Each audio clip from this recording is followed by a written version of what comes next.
DJ Mukesh राज राज राज कहाँ घर है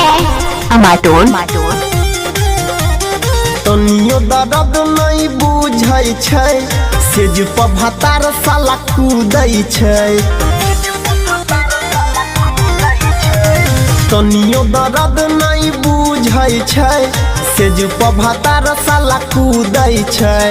चढ़ल जवानी देख के हमर अखिया से कुछो नहीं सूझै छै तनियो दर्द नहीं बुझै छै सेज पर भतार साला कूदै छै तनियो दर्द नहीं बुझै छै सेज पर भतार साला कूदै छै। आपका नाम क्या है? और आपका डीजे मुकेश मुकेश मुकेश मुकेश डीजे मुकेश मुकेश मुकेश मुकेश मुकेश कहाँ घर का नासिक चौक अमाटोल मोबाइल नंबर 9021676653। चढ़ल जवानी हमर करे पानी पानी बुझै नहीं मरद हमर परेशानी मुकेश अमाटोल चढ़ल जवानी हमर करे पानी पानी बुझै नहीं मरद हमर परेशानी साया से माल खूबे चुआई छै सेज पर भतार साला कूदै छै तनियो दर्द नहीं बुझै छै सेज पर भतार साला कूदै छै चढ़ल जवानी देख के हमर अखिया से कुछो नहीं सूझै छै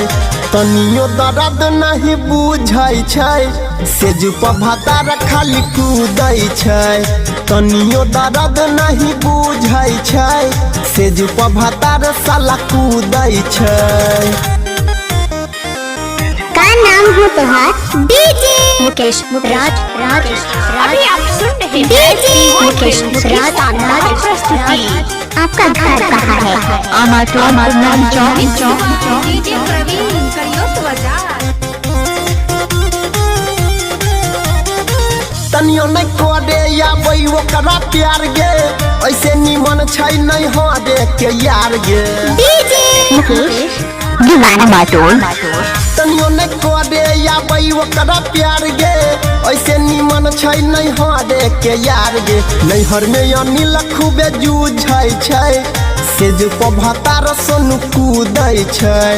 तनियो दर्द नहीं बुझै छै सेज पर भतार खाली कूदै छै चढ़ल जवानी देख के हमर अखिया से कुछो नहीं सूझै छै तनियो दर्द नहीं बुझै छै सेज पर भतार मुकेश खाली मुकेश कूदै मुकेश छै तनियो दर्द नहीं कहाँ घर का बुझै छै तुम्हार है? अमाटोल